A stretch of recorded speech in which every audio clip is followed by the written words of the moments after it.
What's going on, guys? Welcome back to another video. I know it's been quite some time since I've actually had a video uploaded to YouTube, and I've just been super busy and really haven't had the motivation to upload. And I know I said I was going to do a series, and I feel like I totally did not do that. But I did get done doing the S54 E36 M3 swap, and so I want to show you guys what I did.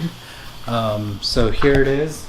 Finally off jack stands, and it's driving. Let me pop the hood and show you guys the beast.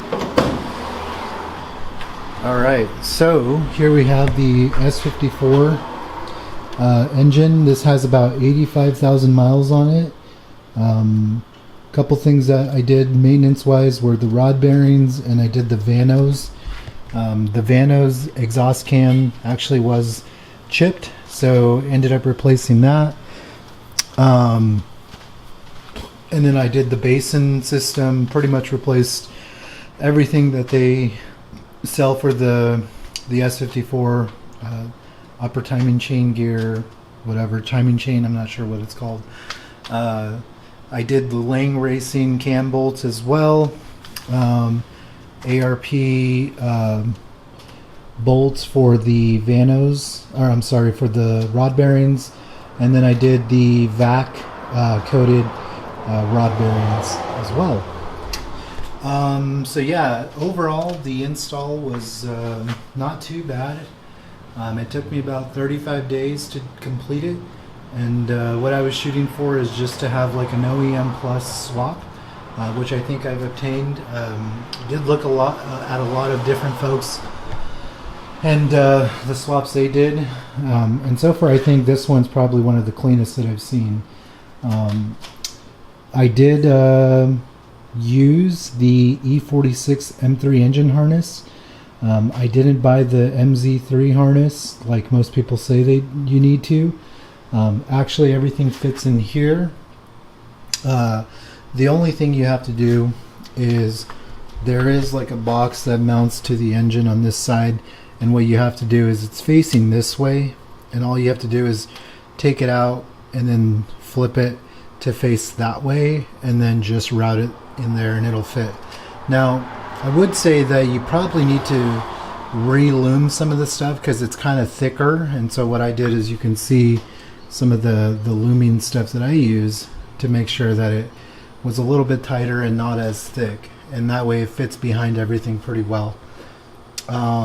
So yeah, that's, if you are gonna do this swap, don't spend the extra 650 bucks on the MZ3 harness because it's really not needed.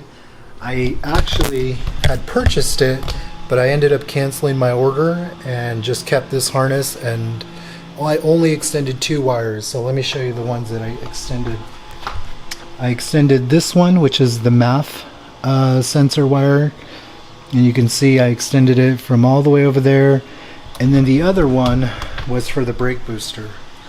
This one right here, needed to extend it because typically on the E46s this is all over here, and so it's just, everything is right there, so it doesn't need to be super long. But since everything is moved over here, those are the only 2 that you have to extend, and it's super easy to extend. There's not a lot of mechanical experience that you need to do that. Just have soldering skills and extra wire, and make sure you label it. You don't want to cross the wires, and that's pretty much it. So that's what I did for the wiring. I did use Andrew Harvey's adapter harness, and I would recommend that everyone use an adapter harness. I would say it's totally needed, but there's this one that you basically plug it in here, plug it in there, and then just run that to the ECU, and everything plugs into one of the ports on there, and then everything else from the E46 plugs in there as well, and so that's all you pretty much need to do.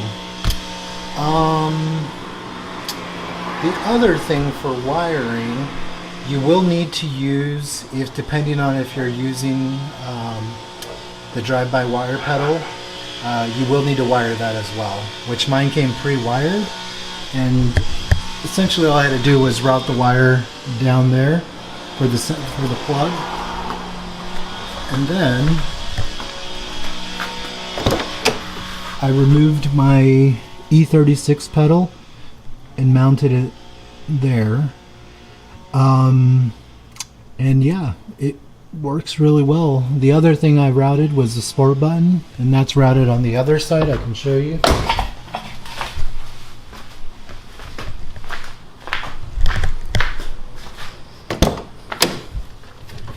I haven't found a proper location, but here it is. So yeah, that's the sport button. A couple other things that with the wiring that I would recommend, like I said, I really wanted to get like an OEM, like straight out of the box, like how it would come from the factory.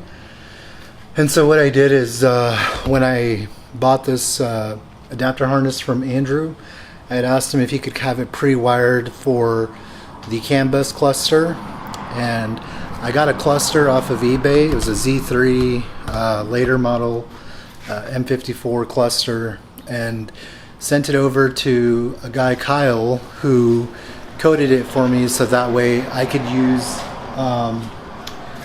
the CAN bus, and that way the check engine light would work, and also the temperature would work. So let me show you guys what that looks like, because if you don't do that, you're going to have to run a temperature sensor, I believe, in order for the coolant gauge to work on your car. So let me make sure everyone.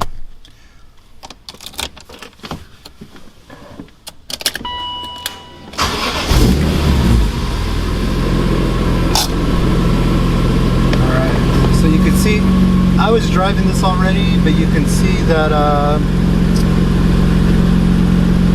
temperature is right in the middle. I do have an airbag light, so luckily that transferred over. Yay. You can see the cluster, the RPMs is the M3 from the E36, higher RPM, and then you can see the mileage here. Gas gauge works. I added this little M badge from the msportparts.com. So yeah, everything works just as it should from the factory. Check engine light works.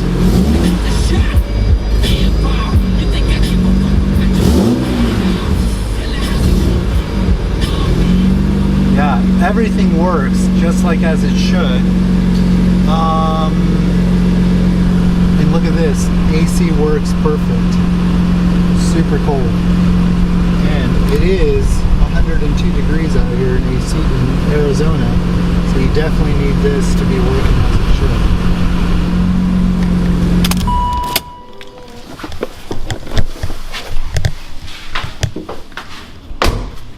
So, I think overall, from that perspective, the wiring, it all looks functions just like factory. Port here comes, you're going to get rid of it with your E36 harness. You really don't need this one, but I just used it to cover it up and make it look a lot prettier. So from the wiring side, that's pretty much all you need to do. I did get rid of my E36 engine harness, so I had to source one of these things, and then there is a cable that runs from the fuse box to this little positive box. I'm not sure what it's called, the B pillar or B posts, I don't know, but I actually made one at an 8 gauge wire, and it works perfect. I think the wiring is probably the most misinformed part of this process. People say it's super complicated, but I will say it's not, based on my experience.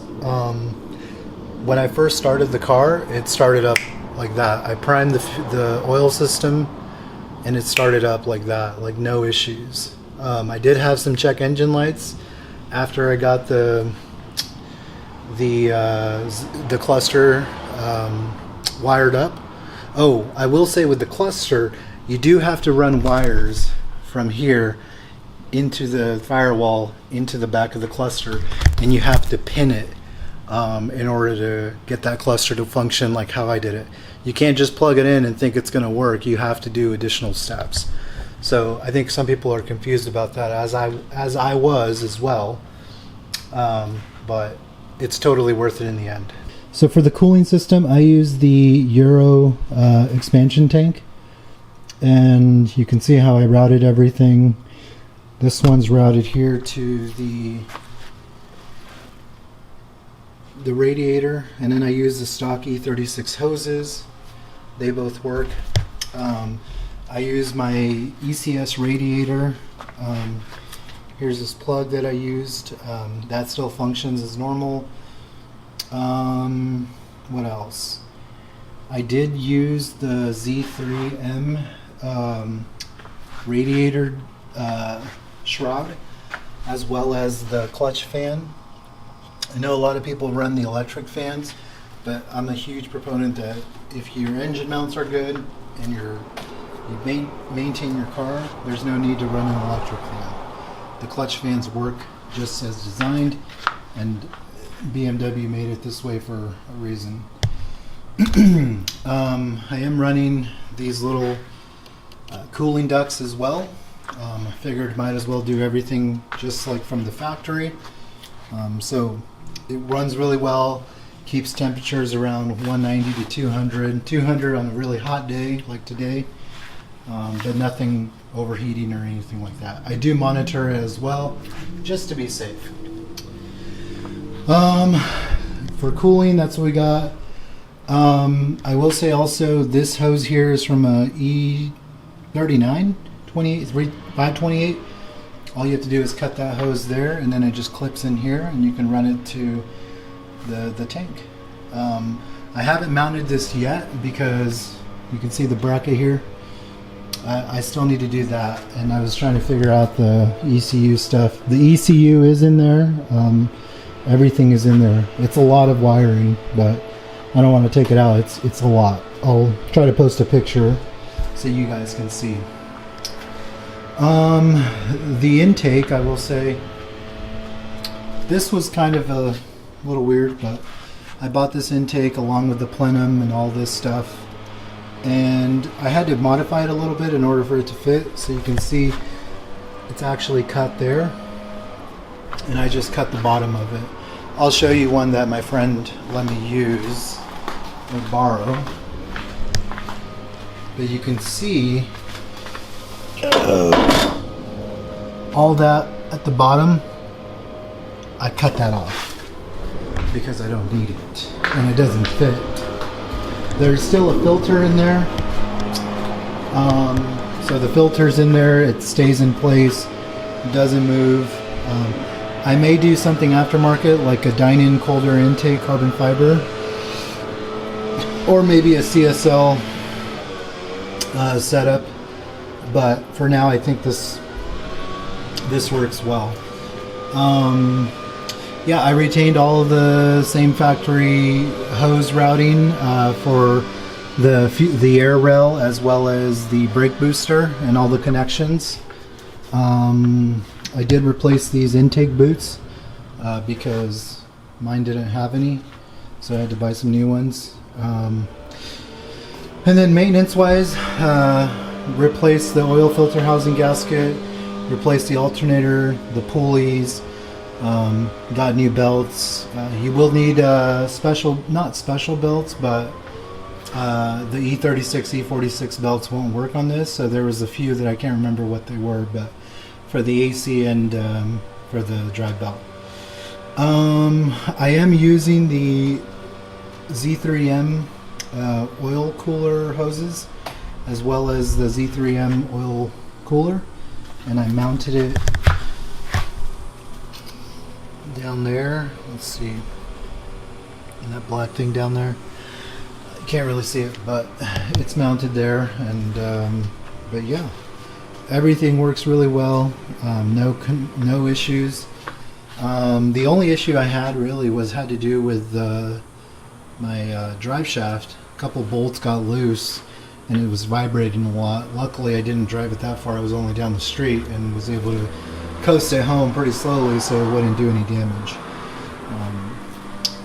Yes, I am running a 6-speed transmission in this car. I figure if you're going to do an S54 swap, do it right and go with a 6-speed. I am running an Auto Solutions short shift kit as well from Ronald. It was like 25% reduction. Would highly recommend it. For the 6-speed transmission, I'm using a custom drive shaft that I purchased from a local guy that was going to do an S54 E36 swap into a sedan, and so he said it works, and I was like, well, let me do it. 550, okay. Did that. The only issue was that it was a 4-bolt and my diff was a 6-bolt, so I changed out the input flange. I got an input flange from Vorschlag Motorsports and just swapped it over into my diff and bolted right up. So everything worked out pretty well. The exhaust, I am running Megan Racing headers. So you can see the Megan Racing headers there. I'm also running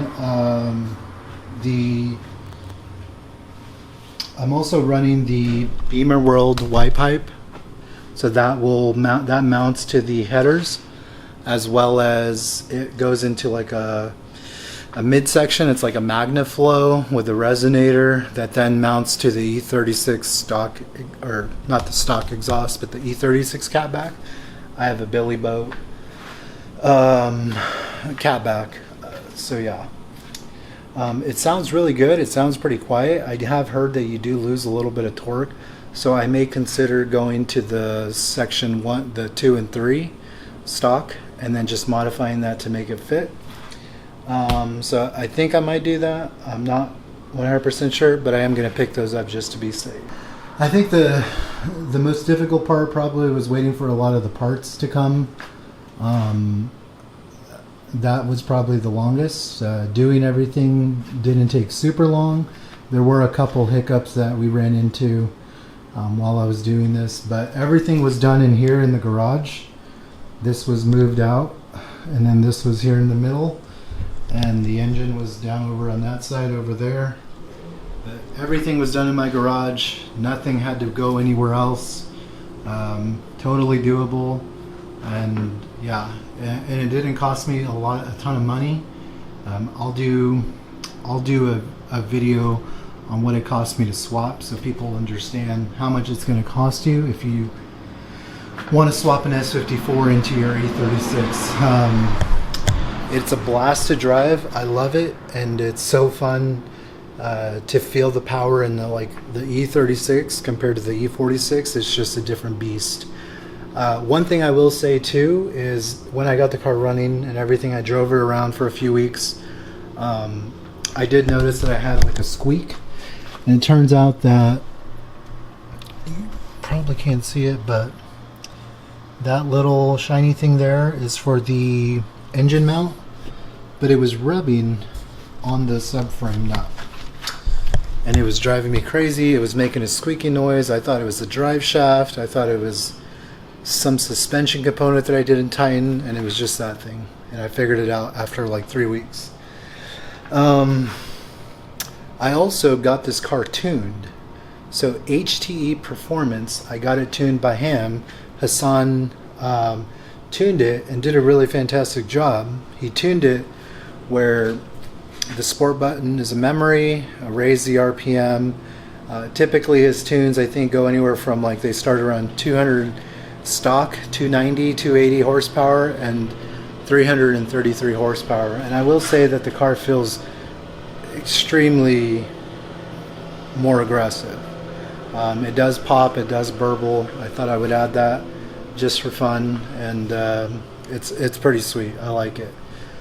I would recommend tuning it if you have an S54. Most guys, I don't think, tune these. I think they just leave them stock. And I could have done the same thing, but I figured why not. And this is pretty much like an OEM plus car. I will say paint on it isn't that great, but you know, that's for another day. I got the engine, got the model here with the M3, and then I have the interior. This thing is clean, super clean. I will be doing a driving video at some point. I'm heading out of town very soon, so haven't had time to really drive it, but I will do a driving video so you guys can kind of hear what it's like. I can kind of share my reactions and so on and so forth. But hope you all have a good rest of your day, and catch you guys on the next video. Peace.